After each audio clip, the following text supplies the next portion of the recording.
asalaamaaleykum sama gars yi c'est Omzo TV officiel technologie en wolof nuyu naa leen ziar leen di leen jaajëfal bu baax a baax di la wax rek bi de c'est la première fois yaa ngi doog a tomb ci chaîne bi wala suñu vidéo ñu ngi lay invité nga abonné te nga bës cloche de notification bi ndax ngay mën di recevoir suñu ay yeneeni vidéo tey nag dañu ñëw andil laan beneen astuce rek muy naka ngay defee sa photo profil TikTok maanaam transparence ni maanaam du am benn logo. boo xoolee suñu photo profil moo ngi nii mais day transparence du am benn logo te du la yàqal si booy seetaan dara voilà yaa ngi gis ni suñu vidéo yëpp boo xoolee mii nii ay profil de transparence moo si nekk nii la ñuy ñëw wala nag boo ko bëggee naka ngay def am ko pour def ko si sa TikTok quoi muy vidéo kii profil yi xamante ne si day transparence pour loolu dañuy génn ñu def partie suñ defee partie benn application lan soxla pour am loolu muy Pixelab application bi moo nekk nii fa lañ koy dem jëlee ji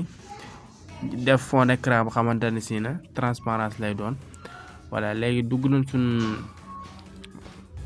Pixelab ne bu duggee suñ Pixelab nii lay ibbikoo nii léegi lii das koy supprimer ñuy def nii supprimer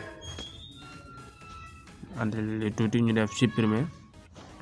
suñ defee supprimer lii nii dafa boo xoolee dafa xaw a recadré dafa xaw a rëy dañuy cliquer nii si kaw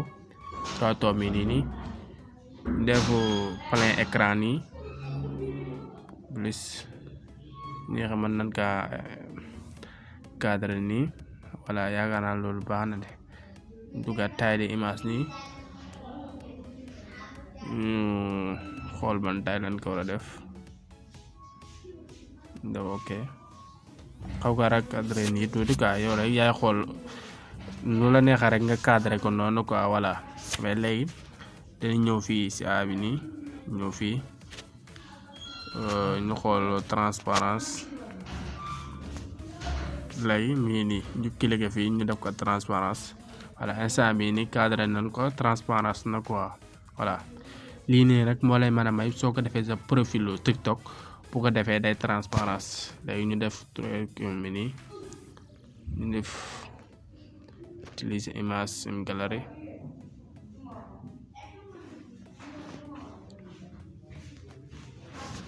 léegi automatiquement day daal di enregistré wu suñ daal di galerie quoi bu ko defee ñu xool ko suñ galerie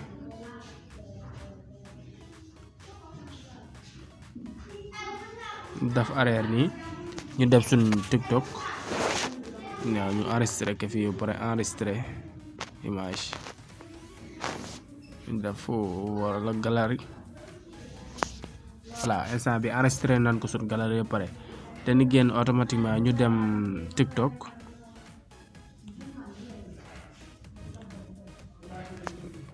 génn ñu dem TikTok voir TikTok bi moo nekk nii suñ TikTok moo nekk ñu arrêté ñu wala léegi suñ TikTok bu nekkee nii automatiquement ñu suñ compte dañuy ñëw fii modifier le profil ñu cliquer modifier le profil cliquer nii si kawam prendre une photo fii nii boo si cliquer da lay indi sa appareil photo mais dañuy ñëw fii sélectionner dans la galerie ñëw fii sélectionner dans la galerie ñëw fii ñu xool Pixelab moo nekk nii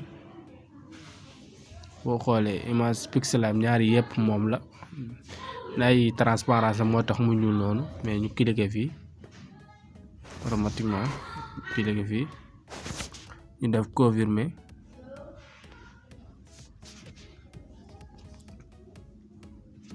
day daal transparence ñu def enregistré ñu xool moo def chargement bi automatiquement daf koy tenir en compte léegi ñu génn par exemple ñu dugg suñ benn vidéo nii gis nga automatiquement da nga koy daal di gis day daal di transparence bépp vidéo boo dugg rek ak lu mënti la day daal di transparence quoi boo xoolee instant bi ñu ngi suñ vidéo bi mais gis nga doo gis day transparence day nuroo ak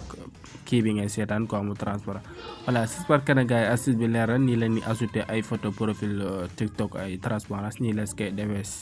te très facile quoi voilà j'espère que gars yi nag astuce bi leer na di la wax bi de c'est la première fois yaa ngi doog a tomb si wala suñu vidéo invité naan la nga abonné da nga bës cloche notification bi ndax ngay mën di recevoir